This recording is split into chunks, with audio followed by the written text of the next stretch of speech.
Hi everyone, Morten Ostad here. Welcome to my channel. So hope you enjoyed that little trip through Oslo from the tram window. I went on that trip to pick up a record that I pre-ordered. Pre-ordered in the sense that I think it was re-released about a month or 6 weeks ago.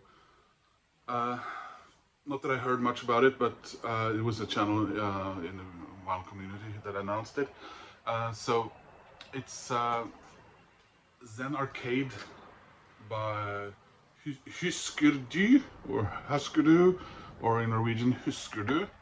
So first of all, sort of a disclaimer: why I'm really late to the party when it comes to Hüsker Dü, because first of all, first time I heard the word Hüsker Dü was growing up in Norway, because it's Norwegian and it literally means "do you remember?" And for me, it was a Norwegian senior citizens TV program, where a program host would get a lot of old farts together. We're talking people in their 70s and 80s and early 90s. Back in the 60s and 70s. It ran until, I think it ran until the 80s. So basically, you know, a cozy time where people who were young in the 1910s, 20s and 30s sat together and sang songs that they would remember.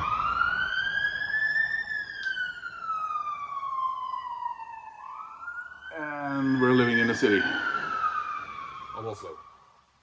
So when I was a kid and I heard that there was a rock band called Hüsker Dü, I just assumed, and someone must have thrown in the word punk somewhere, I assumed that it was a Norwegian punk band who came out from that squatter, left-wing squatter group that I think is still alive here in Oslo, called Blitz.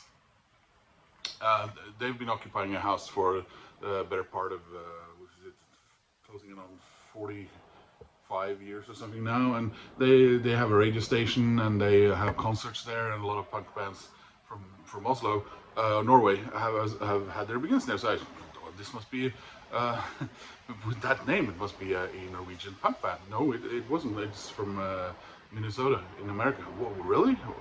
Oh yeah, well, Minnesota, that's the states where the second biggest minority are Norwegians, so it's got to be some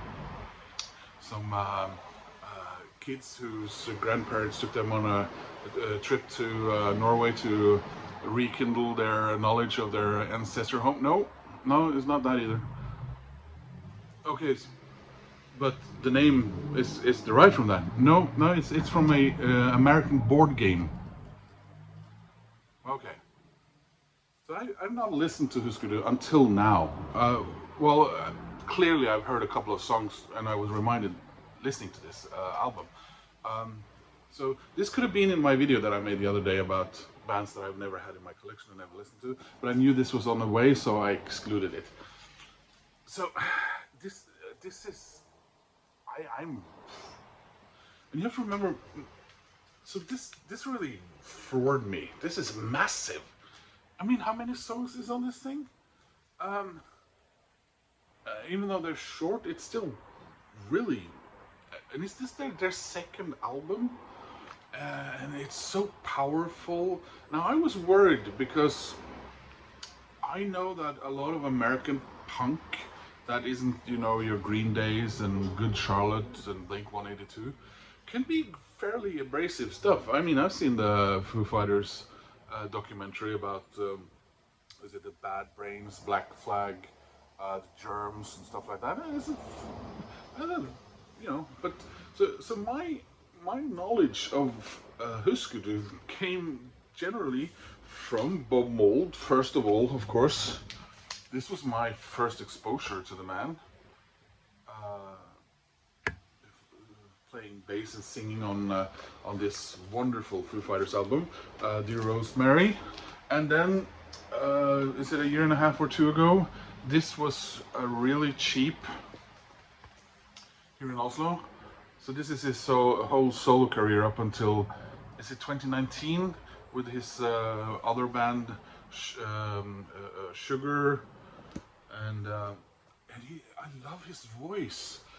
So I was worried I was going to listen to the voice being sung in that punk style and it was going to be hard and tough and abrasive, but no, it's him and obviously the other guy, but some really interesting songs, and it's an actual story. So someone likened it to an American punk rock quadrophenia, and I could see that, yeah. So obviously a couple of songs that I did recognize. Trying to remember, yeah, Pink Turns to Blue. So I've had a couple of listens to this now, and even though I've waited 1984, yeah, 39 years for this moment, trying to get the memory of those old Norwegian citizens singing this was before the Germans came, and I had a little, you know, but wow, I love this. Thank you so much, the world, for finally music. What a goddess, eh? I did also pick up one other album. Never heard the band before, but I know Stephen Malkmus is in the band, or at least sometimes. And so I got this record with by the Silver Juice. I did not have any clue what this was going to be like at all, but I thought Stephen Walkmus is in this. I heard people say some good stuff, you know, and I just love it. It's so good. What was the name of the record? Tanglewood Numbers. Yeah, this to me, there's elements. His voice is a bit like Bob Mould, and there's elements of there's the Pixies in it, but in a country-ish way. And the Pixies sometimes do sound a bit like country, don't they? At least inadvertently. And the Jayhawks. So yeah, put on some Silver Jews. Amazing album. So I just wanted to show these two to you guys and let you know that I am now a fan of Hüsker Dü or Hüsker Dü. I love this. One of the reasons that I haven't gotten any of these records earlier was simply because even the rattiest looking records on Discogs or when flipping through have been very expensive, and I said no, I want to do this right, and I feel I did it right. So I hope you enjoyed that little trip just around Oslo before I went to the record store. I filmed the record store a few times before, so, and also they were closing in 5 minutes, and my reaction to having finally heard Hüsker Dü. So yeah, thanks for watching guys. Please click like and subscribe, and I will see you again in another video. Bye.